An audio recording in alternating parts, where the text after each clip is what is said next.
Hi guys, আজকে বানাবো কাঁচকলার কোপ্তা। এর জন্য কড়াইয়ে জল গরম বসিয়ে দিয়েছি। এতে কাঁচকলাগুলোকে সেদ্ধ করার জন্য দিয়ে দিচ্ছি, আর অল্প পরিমাণে লবণ দিয়ে দেবো সেদ্ধ হওয়ার জন্য।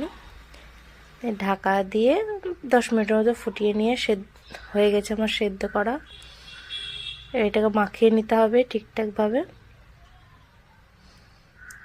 এতে পেঁয়াজ কুচি দিয়ে দেবো, লঙ্কা কুচি দিয়ে দিলাম, ধনেপাতা, বেসন, পরিমাণ মতো লবণ আর হলুদ দিয়ে ভালো করে মাখিয়ে নিতে হবে।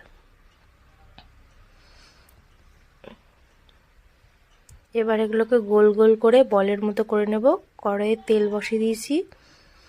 এবার একটা একটা করে কাঁচকলার বলগুলোকে একটা একটা করে ছেড়ে ভেজে নিতে হবে।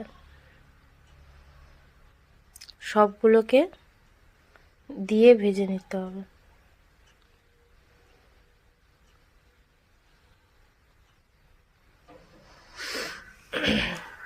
এবার উল্টে পাল্টে লাল লাল করে ভেজে নিচ্ছি।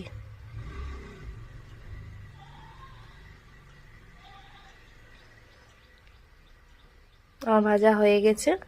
এবার কড়াই থেকে তুলে নিচ্ছি। সবগুলোকে তুলে নিলাম। এবার তেলের ওপরে দিয়ে দেবো জিরে ফোড়ন। এটা চুই ঝাল দিয়ে দিচ্ছি। অল্প নেড়ে চেড়ে একটু লবণ দিয়ে দেবো। তারপরে তেজপাতা আর শুকনো লঙ্কা দিয়ে নাড়তে হবে। আর দিয়ে দেবো পেঁয়াজ কুচি, লঙ্কা কুচি।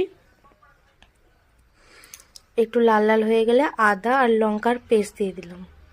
জিরে গুঁড়ো, ধনে গুঁড়ো, হলুদ, পরিমাণ মতো লবণ দিয়ে ভালোভাবে মশলাটাকে কষে নিতে হবে।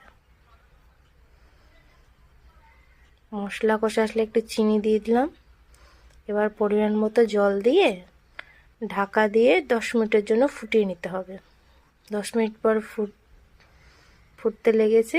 এবার ওই বলগুলো যেগুলো ভেজে রেখেছিলাম ওগুলো একটা একটা করে দিয়ে দিতে হবে।